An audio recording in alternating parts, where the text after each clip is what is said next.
call to order the regular adjourned meeting of the Winnebago County Board for Thursday, June 9th, 2016.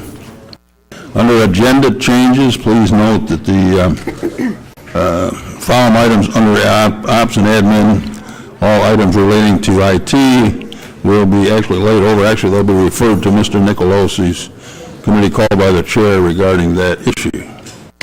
Clerk will call the roll. Westcott? Wilson? Biondo? Boomer? Padusha? Gurl? Gorel? Guevara? Hoffman? Jury? Kelly? Lyon? McDonald?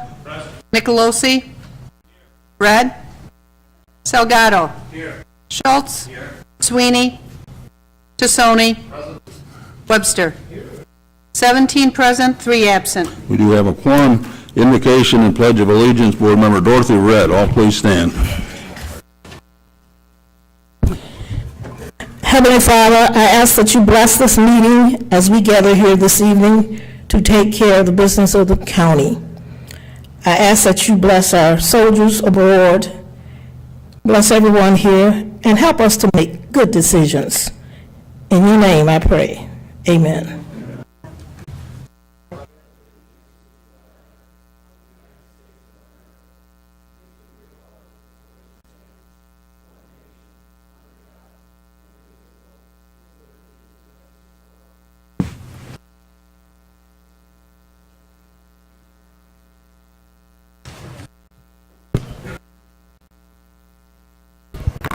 Chris, some lights.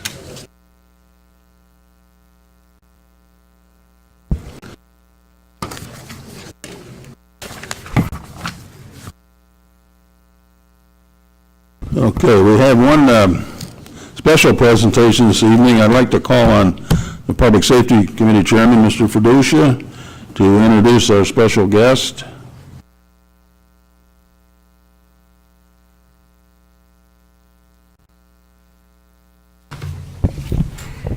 Thank you, Mr. Chairman. I was given earlier a bio of the gentleman who I'm going to introduce today, and it was a long bio. It was a very glowing bio, but I'm just going to give you a brief synopsis of what this gentleman has accomplished in his time. He started out on the Addison Police Department as a patrol officer. Then he went to the Elgin PD. At Elgin, he served as a sergeant, a lieutenant, and a bureau chief of operations. He also is a tactical air chief of Air 1, and I met this gentleman probably about 7-8 years ago. And I really have to say that he is a true police officer, and he is a friend of mine. And when I found that he was a candidate for the Rockford Police Department, chief of police, I thought that this would be the right choice for the community, and I'm backing it at this time. At this time, I would like to introduce the newest Winnebago County resident, because he does live in Winnebago County, Chief Dan O'Shea.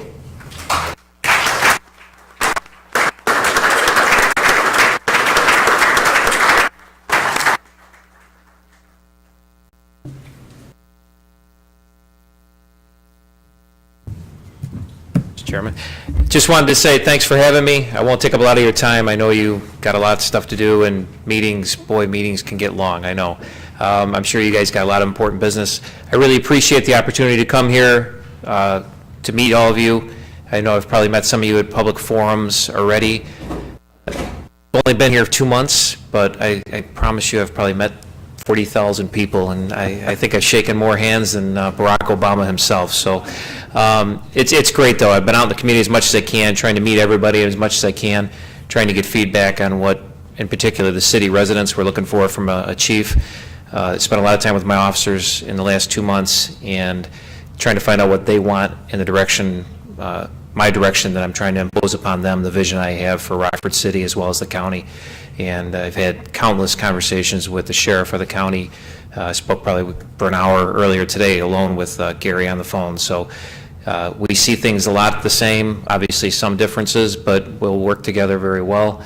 And I just wanted to come, kind of meet you guys, say thank you for being around and being as welcoming as you all have been. the media that's here, and I've seen them 1,000 times too.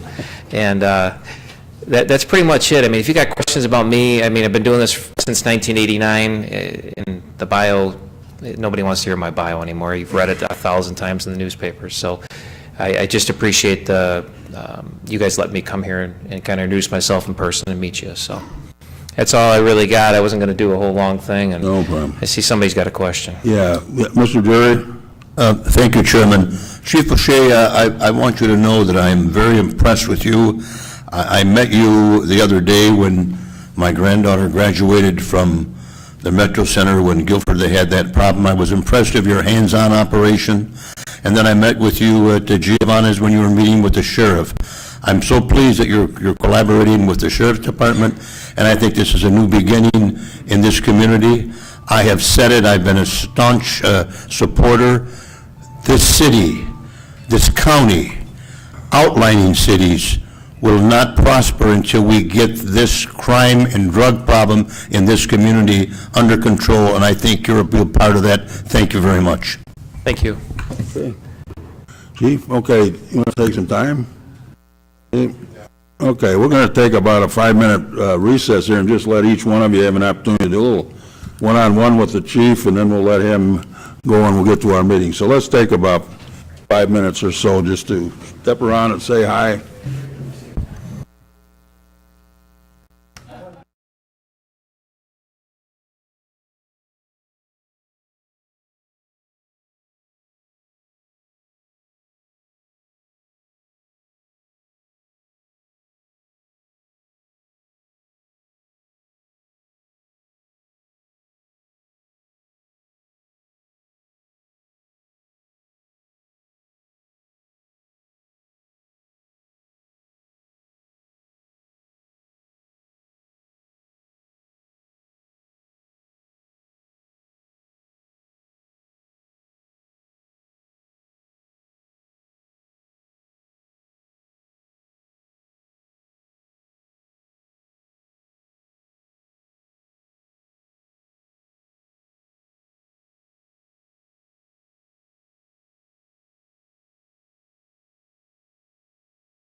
Seats, please. Organization, I think? Okay, all right, yeah.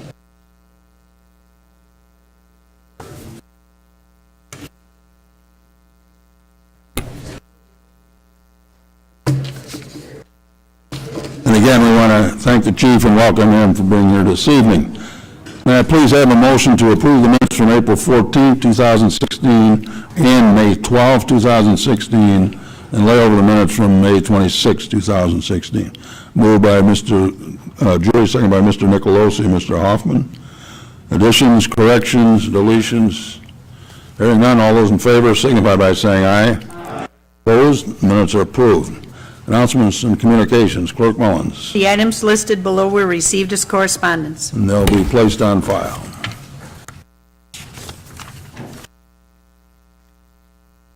Any other announcements, communications, Mr. Wilson? Thank you, Mr. Chairman. Yes, I would like to announce that there will be a Juneteenth celebration on June the 19th. It's a Sunday at Mississippi Music Shell from 1 o'clock to 8:30 p.m. There will be a gospel explosion talent show. It's free to the public. There will be entertainment there.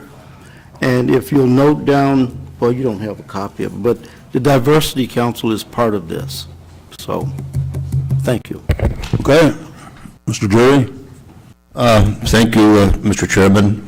I'd like a moment of silence, if we will, for my good friend, the mayor of the city of Roscoe, lost his wife, Vicky, to cancer last week. As you all know, Dave was a member of this board and an outstanding community member, so just a moment of silence in Vicky's memory. Okay. Thank you. Very good. And we certainly wish Dave and his family the best. May I please have a motion to approve the consent agenda? Mr. Gurl moves, Mr. Webster seconds. Discussion? Any objection to the motion? Hearing none, the clerk will cast a yes vote for all members present. The consent agenda is approved. Standing committee reports, Finance, Mr. Biondo.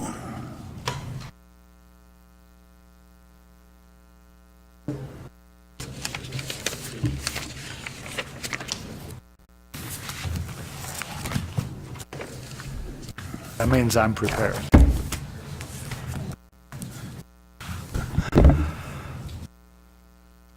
Thank you, Mr. Chairman. The Finance Committee report, first I'd like to make a motion to approve the resolution authorizing an early retirement option for county employees laid over from previous meeting. For the motion, seconded by Mr. Westcott, Mr. Gurl, and Mr. Salgado. Discussion? Mr. Jerry? Thank you. In caucus last night, I asked the administrator that to place on our desk information regarding the last buyout. I don't see that. My question is whether buyouts really work. I would think that we would have that information available. Number one, the number of people that retired that time. Number two, how long their jobs were left open, and exactly what it cost. I don't see that information, and I have real questions about supporting this resolution if we can't be furnished that information. You would think that we would have that ready available for the members of this board. Mr. Peterson and Mrs. Ponder, do you care to comment on where we're at? I know we're down about 300 people since '08, and I believe it was 40 at the last time. I just would like to say, You gotta get on a mic.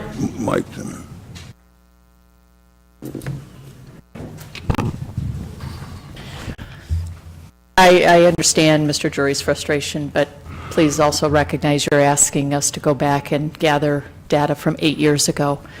I've spent all day doing this. I do have numbers for you for the 2008 retirement plan. If all of, and I gave you the historical sheet last evening, so as you look at the history page. Please?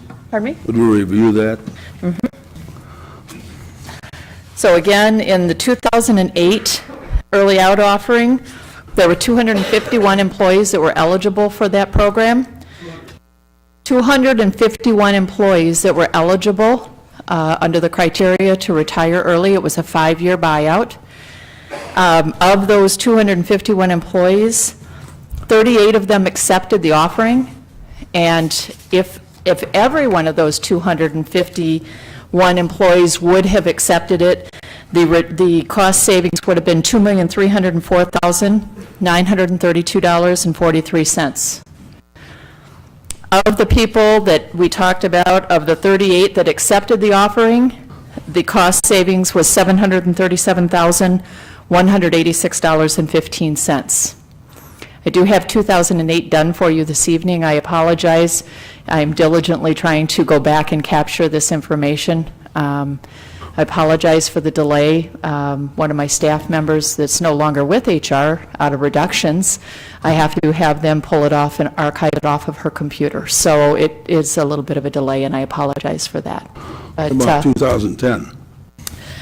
40, did we not? yes, we had 39 in 2010, I believe it was. And, 39 for 2010, out of 207 that were eligible, 39 accepted that offering, and I'm about halfway through getting that figure for you.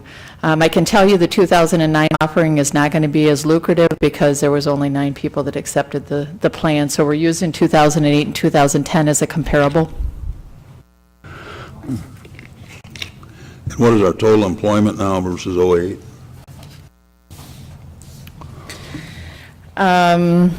We are down, we're currently at 1,496 employees. In 2008, we were at 1,774. So we have decreased our employment base by 278 employees since we began these early out offerings that we've offered periodically. Okay. Further questions? Mr. Drury? Well, thank you, Kim. It gives me somewhat of a picture, but doesn't give me a whole picture. I would hope that if this passes, that we could start something new in the form of good accounting. I would like to see the number of people that retired. I want to see how long their jobs were left open. That all should be on the computer, should be ready available. That's what we're going to have to know whether it's feasible. So you should know when the person retired, how long that job was left open, what you saved. That's what we're looking for. I understand, but that's what we need in the future. We need to have accountability, and we don't have that. I understand, Mr. Jury, but I also want to mention to you that we do not do the recruiting for all of the departments in our county. Right. So in some cases, the only time we know that someone is brought aboard is when we process backup documents for payroll. So you're talking about 2 different departments here, okay, firstly. Secondly, I'll do my little whine, if you will. There's 4.5 of us in our department that you're asking to gather more data for, servicing 1,600 employees. Well, I appreciate what you do, but it's the only way that we know as a board. Thank you, Chairman. I appreciate the hard work that you did in getting these stats. I understand that was a lot of work.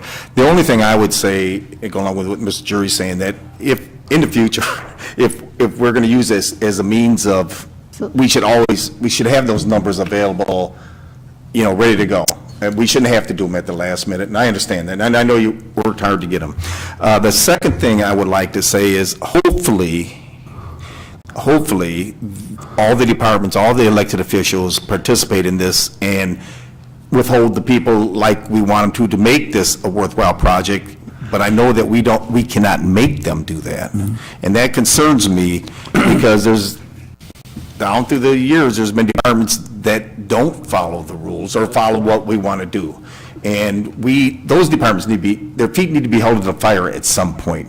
They can't be the Lone Rangers in the county. Thanks. Further discussion. Mr. Tassoni?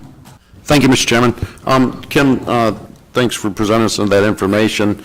And when you say back in 08, there was a $730,000 cost savings for 38 employees that took the buyout, that impact on the benefits and the payout and everything else is usually substantial versus what the cost savings don't come for a period after. And I'd like to know how many would be eligible under this 2016 buyout, unless it's next year or whatever. But And what would the impacts be on those departmental budgets? I mean, they're not foreseeing, 10 people retiring out of their department. It's a big increase on buying out on benefits. Can you speak to that a little? Yeah. We have the 2016 projection together. We're anticipating that there will be 230 people that would be eligible for the offering, under the 2016 offering. It is a 3-year buyout. The anticipated savings that we've estimated is based on holding positions open for a minimum of 6 months. Very first thought process is, when someone takes this offering, do you really have to fill the position at all? That's the very first thing, and can you disperse the workload throughout the remaining staff in the area? That's the very first consideration that should happen. But realistically, we projected it on a 6-month hold on filling positions. So again, then you do a probability factor, Mr. Tassoni, to figure out who's close enough in, getting to Medicare eligibility and that type of thing and being 65. We're anticipating that there's probably about 46 people that are in a high probability that will take it or may take it. And that's people that are already 65 or over and have 15 years of service or more. Okay. Then there's a medium level of probability, and that actually is an additional 46 people. Those are people that are within 3 years of Medicare eligibility, so this would do what we call bridge them in their insurance benefits to Medicare eligibility. And then there's also 10 FOP individuals that would meet the criteria. Of those 10 FOP, 4 of them would fall in the high probability and 1 would be in the medium probability. So although we have 250 people, we're projecting, based on our past history of getting 38 and 39 people, the numbers that we put together are being realistic and projecting that on 40 people taking this offering, as we've kind of seen historically. Right?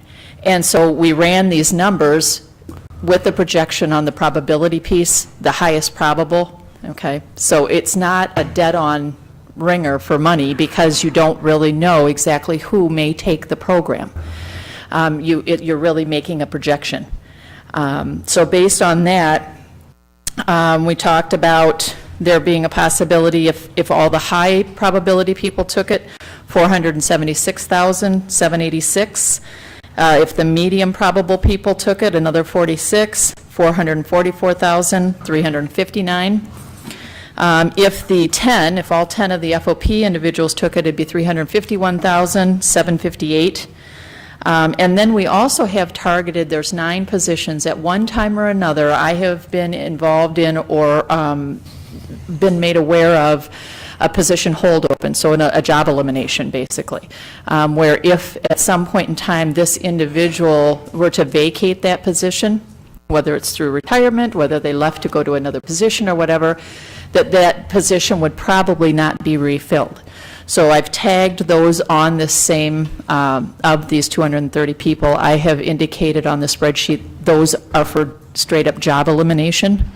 Of those 9 positions, 7 of the 9 people that sit in those positions currently are in either the high or medium probability factor. So we're anticipating there's a good possibility that a portion of those will go and not be refilled at all. That estimate is $630,282. So when you look at these possible calculations, we're looking at $1,900,000. But when you're trying to actually calculate it based on historically what has happened, we're trying to give you a realistic projection, and that realistic projection is more like $1,129,000. Mr. Tassoni, follow-up? Yes, thank you, Chairman. And that was, if your probabilities were correct, they took it, the budget impact would be $1,000,001. 129, yeah. And do you have any, just your best guess, let's just say it's the 46 number, union versus non-union positions that would include? I don't look at it from Just that factor, because understand, Mr. Tassoni, if they meet the guidelines by law, in order for us not to have an additional liability for a lawsuit, if someone falls into that criteria that's on our employee records, we have to offer it to everyone.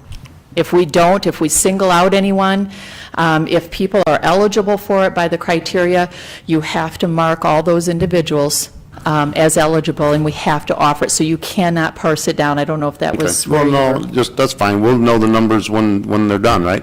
Okay, thank you. Mr. Wilson? Thank you, Mr. Chairman. This is a good example of what I've been talking to Dave Peterson about, and I've said to you, Chairman, that all the HR functions need to be under one umbrella. And personally, I feel that this county board needs to apply pressure on some of these elected officials so that we have all these people under one roof, so that when things like this happen, you make a phone call, email, and you got it. As it is now, you're working your fanny off to try to give us the information that we desire. So I would hope that some of the other county boards are listening, and I hope one day that we'll do something about it. Mr. Webster? Thank you. No questions, just a comment. We're not entering new ground here. There's a history behind this. We've done it several times. As far as I know, it's been successful every time. It has saved us some money every time. Yep. And I have no doubt it's going to save us some kind of money again. Amen. Whether it's $1.5 million or whether it's $600,000. I think we've got a history of this working. Thank you. I think to my point, and I'm sorry, I apologize, Chairman, I'm sorry. Go ahead. Again, I would just remind you the number of headcount that we've reduced since 2008. And what is our budget reduced, Chairman? $25 million since 2008. So that alone, if you think for 1 minute that all of that was saved without any staff reductions, I don't know how we would have done that unless we did it through, productivity improvements and reduction in staff. Mr. Biondo? Yes, I want to say that I agree with Mr. Wilson, first of all, in that, I always thought that all the employment and everything came through one central office, and apparently it doesn't. And that's something that we need to work on to do exactly what you said. And Mr. Weber, that was my comment, is common sense says we're going to save something. And so therefore, let's do it.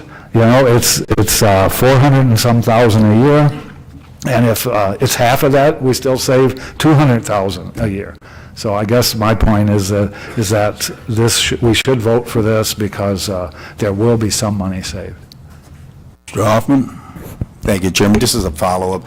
First of all, Mr. Biondo, that sounds logical, except when the state had a buyout, they lost tons of money. Yeah. Just remember that. Yeah, because we do pay just because you reduce people doesn't necessarily mean that's going to happen. I just want to point that out. Yeah. The second thing is I'm trying to make the connection, Kim, on you say we're down 270 employees, but if I counted the number of people that left in the 3 buyouts, it's 86. So how do we take credit for 270 when only 86 took the buyout? Well, there's people that do leave our employment without it being through this program.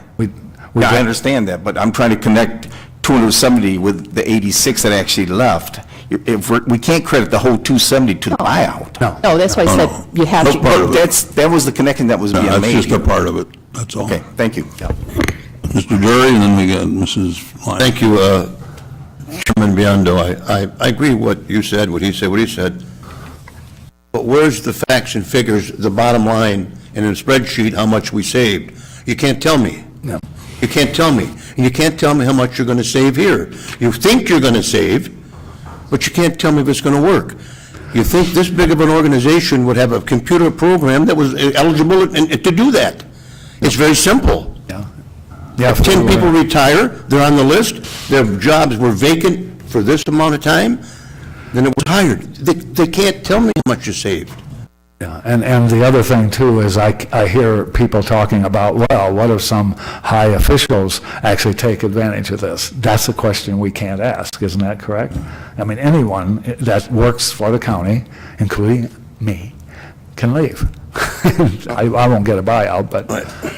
One thing I think we need to point out... You give me some? Okay. To leave? Significantly different than the last 2 or 3 is that, number one, we're asking them not to fill it. Currently, we already have a 120-day moratorium on hiring, and we were extending that to 6 months to pick up some of this benefit stuff Mr. Tassone alluded to. To hold those open that longer, there'd be another 3-month delay in benefits. But then if there is a critical component to these departments, they still have to have the option of the committee we have to come forward and hire ahead of time. So we've kind of hit the best of all worlds. And Kim, I think, has done a good job with, first of all, the 600,000 that looked as though they will not be filled. So we start with that. So if the rest of it is half right, that's still over $1 million. Mr. Chairman? Okay, and we had Mrs. Lyon. Thank you, Chairman. I was just going to, again, no questions, but I would suggest that there's got to be at least a flyer that we can require these departments who have lost these individuals because they've taken their early retirement, fill out on a monthly basis, so we have at least some tracking mechanism as to whether or not these positions have been filled, and turn it into your department. Even though we don't have an HR department, there's got to be at least some paperwork they would turn into you for the purposes of the board's accountability. Tracking when they left, what they were offered, and when that position was filled. At minimum, I would think that would help. Thank you, Okay. Chairman. Mr. Schultz? Thank you, Mr. Chairman.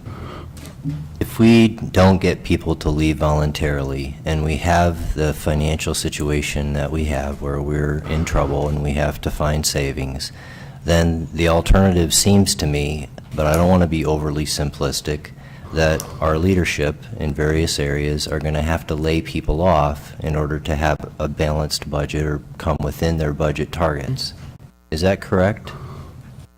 Well, that's been the history right along. That's why we're down 25 million and 300 heads. So I'll just be frank, I don't understand why we're offering this when we are going to have to terminate people, and that's our reality. And if we do the terminations, hopefully those are going to be targeted on the basis of what is going to be least impactful in terms of services, but most impactful as it relates to the budget. And I like the department heads and the leadership having the most control about who leaves and why. And that's why I'm voting against this. Mr. Chairman, may I speak to that? Yeah, go ahead, Mrs. Ponder. Please remember that if you lay individuals off, Winnebago County is self-insured for unemployment. So for every dollar that we have to pay, and a layoff is an automatic guarantee that people will be approved through the state of Illinois IDES to get unemployment benefits. And the more people that we lay off, the higher our unemployment costs are. Currently, this last quarter, our unemployment costs were $111,000. That's for a quarter. So you're talking about, and that's just with your regular return on your turnover, all right? So if you do a layoff, in these instances like we did in 2008 and 2009, those numbers skyrocketed. So although we're having to invest in some money to encourage people to leave of their own fruition, it does offset a liability that we would have to pay if we laid people off. Okay. Okay, anyone else? Mrs. Gorel?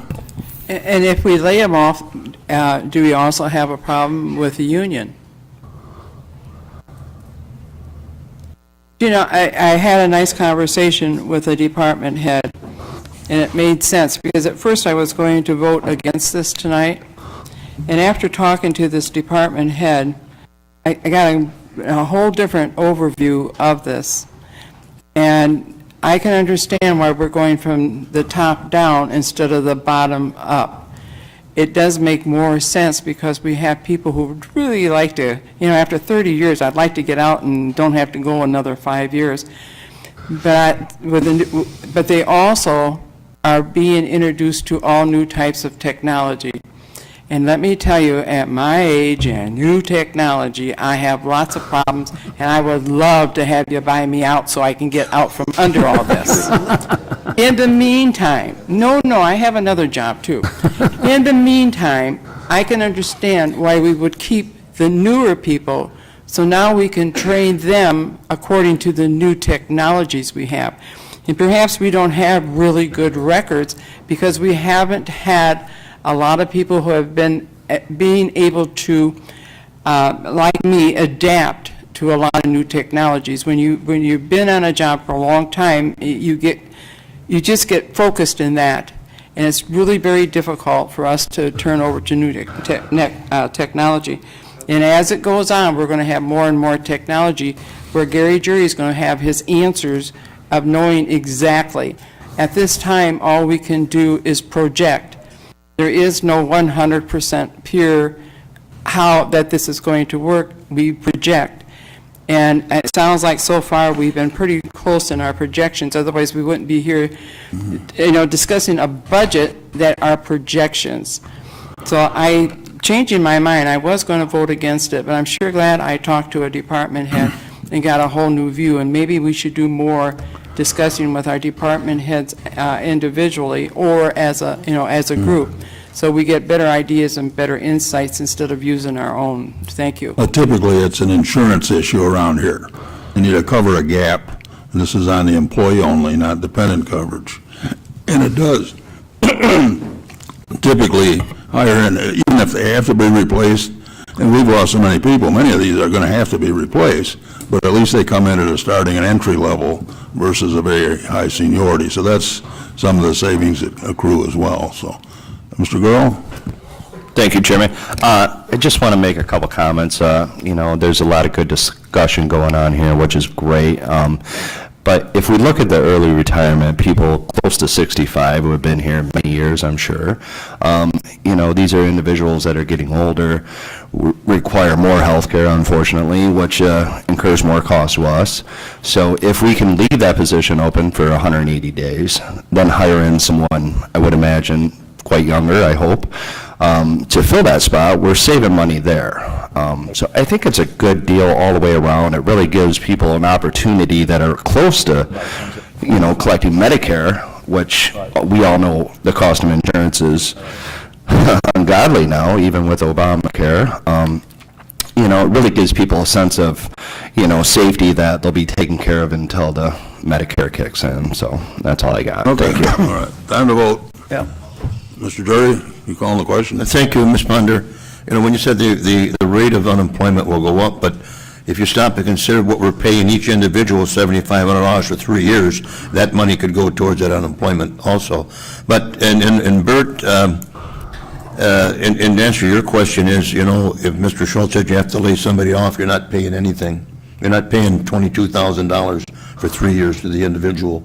And I just want to remind everybody that we're broke. That we're Hoffman? Yes. Thank you. Thank you, Chairman. Is there, can we lay this over until we get the rest of the information? I don't see why. We need to get moving on this. You know what our budget looks like. This is just one component of the $6 million hole we're looking at. So we're trying to answer all the questions tonight. Well, I appreciate that, but that's the problem, trying. You're doing the best you can. I get that, but $25 million and 300 people we've reduced. Okay. Chairman? Yes. May I just say one? Well, okay. This is just for the record. We're not laying off, we're not reducing people through early retirement based on age, okay? And we're not replacing them with younger people. It'll be based on their skill set. So this is not an age issue. We don't want to have anybody get the impression that we're discriminating against anyone. Mr. Webster? Thank you. Call the question, please. Clerk will call the roll. Wilson. Biondo. Yes. Boomer. Padusha. Yes. Gurl. Yes. Oral. Yes. Hoffman. Jury. Kelly. McDonald. Yes. Nicolosi. Yes. Red. Schultz. Salgado. Yes. Tassoni. Yes. Webster. Westcott. Yes. 16 yes, 2 no, 2 absent.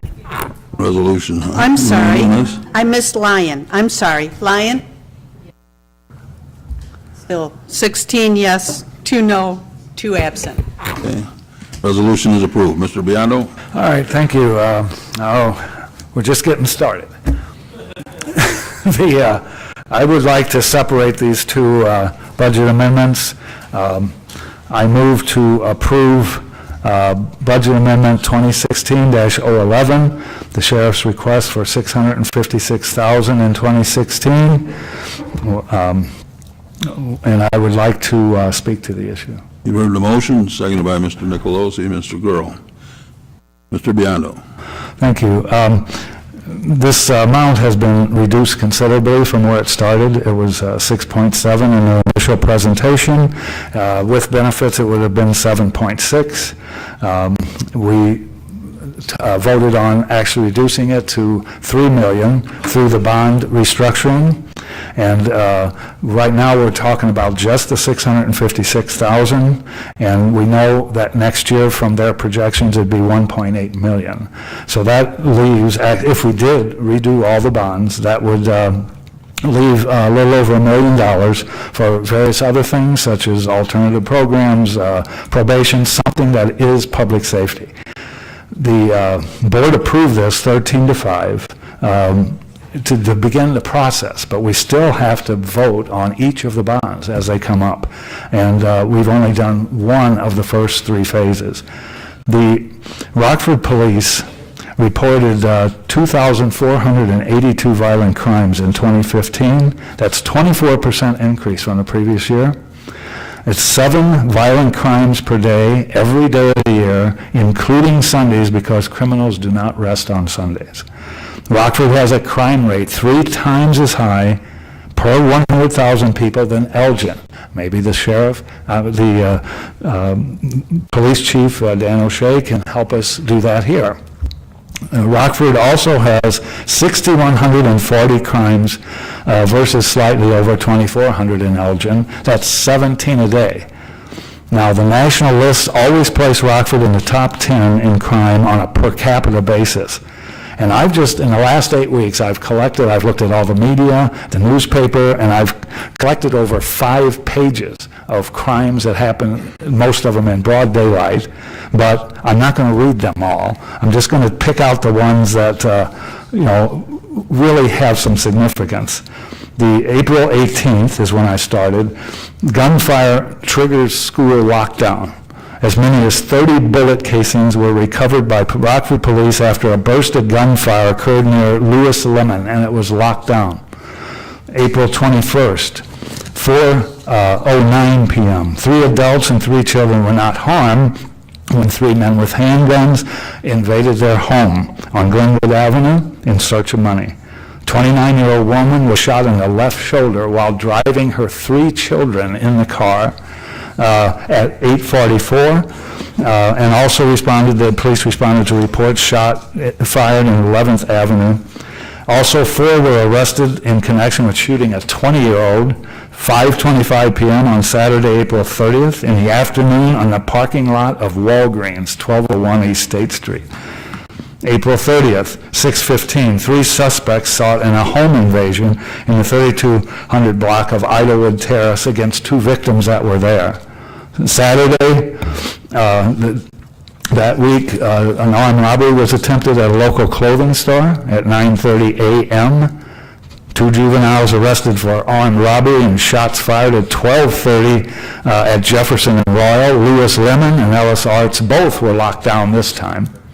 Saturday, May 7th, arrest subject accused of critically shooting a 24-year-old man in the 700 block of Freeman. He later died of multiple gunshot wounds. The subject was already on a $200,000 warrant for a previous armed robbery. It just goes on and on and on. And I could stand here for almost an hour from just what I collected just in the last 6 to 8 weeks. 5:18, victim shot dead at 15th when he walked out to his car after getting a haircut in broad daylight. So, 16-year-old Guilford female student shot from a vehicle and killed in an alley that splits Wallen Avenue and Parkside in broad daylight, 12:30 p.m., just afternoon. I'll just stop there. The man even pulled a gun out. We discussed it briefly with outside the Guilford graduation at the BMO Harris Center, and we had 2 robberies on the same day. Apparently, they like BMO banks, so they kept going to the same one. It's just sad. A man carjacked in a Dodge Durango in broad daylight, forced to drive the trailer. That's kidnapping. You're just driving down the street and somebody jumps in your car. Another guy shot 21-year-old, shot multiple times. So here's the thing. More than 70 people have been struck by gunfire so far this year, and the police have seized 50 guns just in the last 6 weeks. In the first 4 months of 2016, there have been 168 shots fired incidents, 24 victims struck by gunfire, 162 robberies, 321 burglaries, 71 auto thefts, according to the latest CompStat meeting on May 11th. If this isn't a crisis in crime, there is no such thing. I intend to support this amendment, and the board still needs to restructure the debt to do so and determine how the money is allocated for the sheriff, the courts, alternative programs, and other public safety processes. Thank you. Okay, further discussion. Motion was moved and seconded, was it not? Okay, we're good. Mrs. Lyon? Thank you, Chairman. I also read the paper, and I read June 5th's article about Illinois budget fight erodes programs helping at-risk teens. After a rash of armed robberies and carjackings startled Rockford residents this year, police recognized a few teenagers among those arrested in an ensuing crackdown.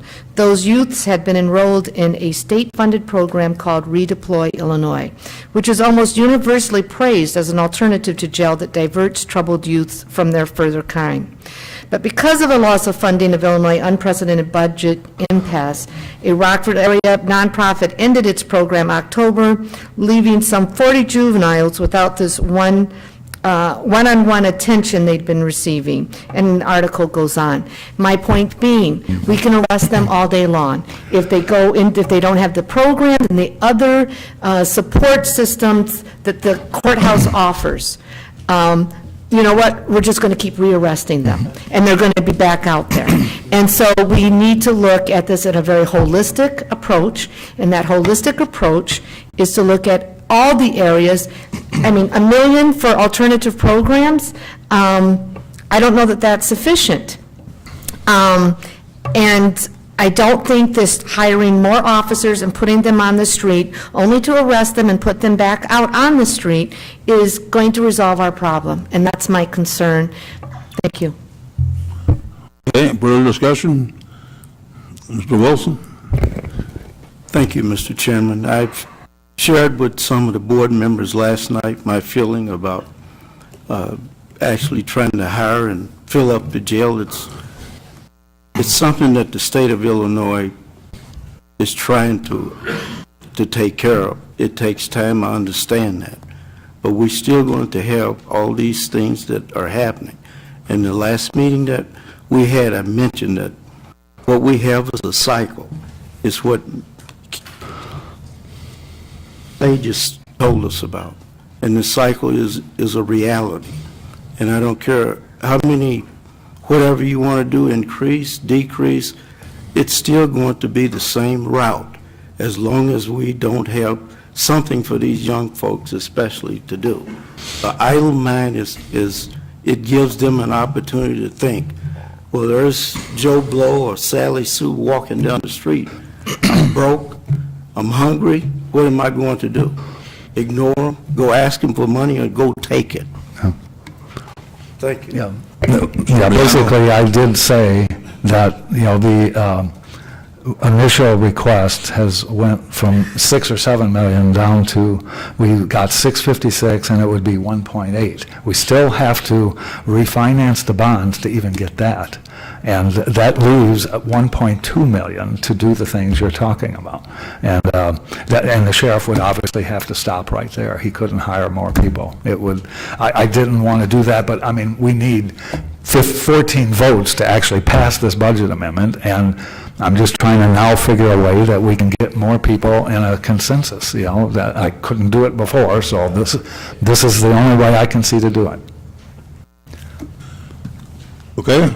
Yeah. Further discussion? Clerk will call the roll. Biondo? Yes. Boomer? Radusha? Gurl? Yes. Goro? Yes. Hoffman? No. Jury? No. Kelly? No. Lyon? No. McDonald? Yes. Nicolosi? Red? Salgado? Schultz? Tassoni? Webster? Westcott? Wilson?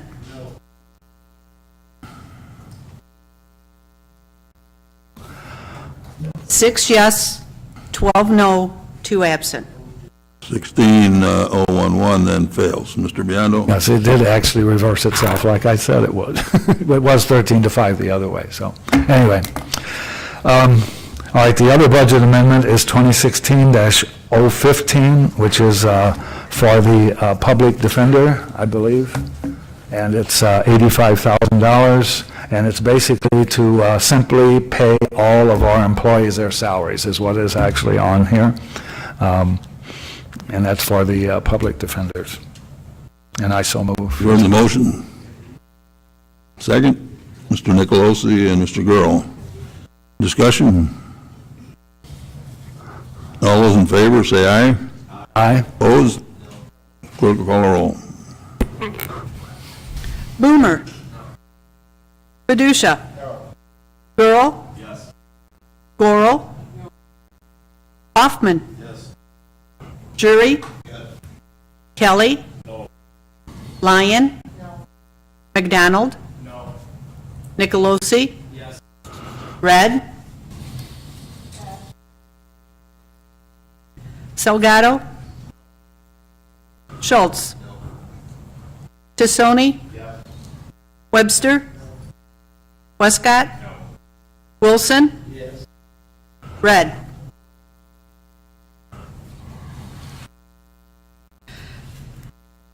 Six yes, 12 no, 2 absent.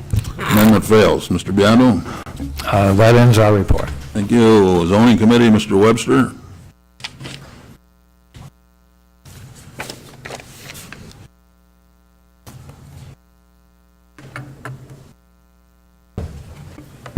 Thank you, Chairman. Zoning Committee has one item this evening. It's laid over from our previous meeting. It's an ordinance to adopt the 2015 edition of International Property Maintenance Codes and remedy other minor ordinance issues. This comes to us by way of Sandra Martell and Todd Marshall at the Health Department. And this kind of lines up with the building codes that we approved, it's been, I think, 2 months ago now. Okay, you're making that motion? Move to approve. Seconded by Mr. Kelly. Mrs. Gorel is a second. Mr. Salgado is a second. Okay, discussion? All those in favor, say aye. Aye. Opposed? The ordinance is approved. Thank Mr. you. Webster? That's all we have. Thank you. We have Economic Development, Mr. Westcott.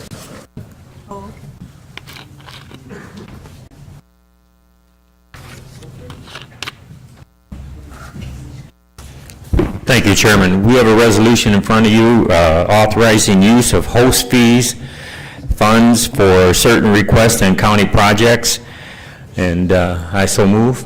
You heard the motion, seconded by Mr. Gurl, Mr. McDonald, and Mrs. Red. Mr. Wilson, is a second or discussion? Second? Okay. Get everybody? Okay, now discussion. Mr. Biondo? Yes, I was just wondering which request and which projects are we talking about? And how much? You want me to do all 4 of the projects for you, Mr. Biondo? Okay, it's a ski Bronx, partial funding of boat storage facility and operating expenses at $20,000, sponsored by Mr. McDonald. We have a comprehensive community solutions required training for deconstruction of housing that will be used in the $1.3 million grant the county has received. That's $7,500, sponsored by myself. 9/11 Memorial Park, completion and installation of the 3 statues for 15th anniversary of 9/11, $111,000, sponsored by Gary Jury, Joe Hoffman, and L.C. Wilson. The Veterans Memorial Hall, completion of the move of the county-owned soldier statue to Memorial Hall, part of $252,000 state grant, which has been suspended at this time. County had a signed agreement with the state awaiting release of funds once budget is approved. That's also by Mr. Gary Jury, Joe Hoffman, and L.C. Wilson at a cost of $146,500. Okay.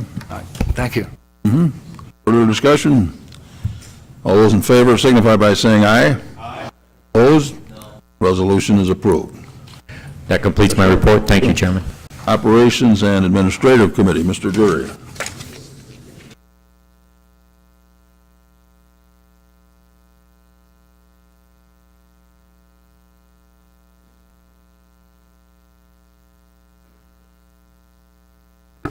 Thank you, Mr. Chairman. Your Operation and Administrative Committee has one resolution before you this evening, and it's a resolution authorizing the chairman of the Winnebago County Board to execute a lease agreement for space at 555 North Court Street, and I move for its adoption. Heard the motion, seconded by Mr. Westcott, Mr. Hoffman, and Mrs. Gorel, and Mr. Wilson. Any discussion? All those in favor say aye. Aye. Opposed? Resolution's approved. Mr. Jury? That concludes our report.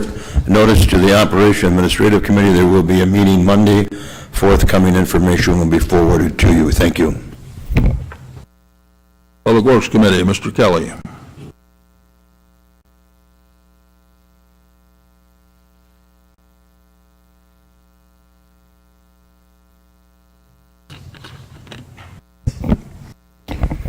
Public Works has three resolutions today. The first, a resolution determining the general prevailing rate of hourly wages in the county of Winnebago, and I move its adoption. Heard the motion, seconded by Mr. Tassoni and Mr. Gurl and Mr. Westcott. Discussion? All those in favor say aye. Aye. Opposed? Resolution's approved. Mr. Kelly? Next, we have a resolution authorizing the execution of an intergovernmental cooperation agreement between the County of Winnebago and Winnebago Township Road District for reconstruction of Weldon Road culvert over the south branch of Kent Creek, and I move its adoption. Heard the motion, seconded by Mr. Webster, Mr. Gurl, Mr. Tassoni. Discussion? Hearing none, all those in favor say aye. Aye. Opposed? Resolution's approved. Mr. Kelly. And finally, we have an intergovernmental cooperation agreement, well, agreements, between the County of Winnebago and the City of Loves Park, and the County of Winnebago and the City of Rockford for the intersection improvement on Forest Hills Road at River Lane and Pepper Drive, and I move its adoption. Heard the motion, seconded by Mr. Tassoni, Mr. Webster, Mr. Gurl, and Mr. Westcott, in your district, yes. Discussion? All those in favor say aye. Aye. Opposed? Resolution's approved. Mr. Kelly? And that concludes our report. Thank you. Public Safety, Mr. Fiducia? Thank you, Mr. Chairman. No report. Thank you. Any unfinished business? We have one appointment to layover, Northwest Fire Protection, Dan McCurgan. Any new business? Mr. Webster? Yeah, I would make a motion to suspend on that appointment to the Northwest Fire Protection District. Heard the motion, seconded by Mr. Wilson and Mr. Salgado. Any objections to the suspension? Hearing none, the clerk will cast a yes vote for all members present. Rules are suspended. We need a motion.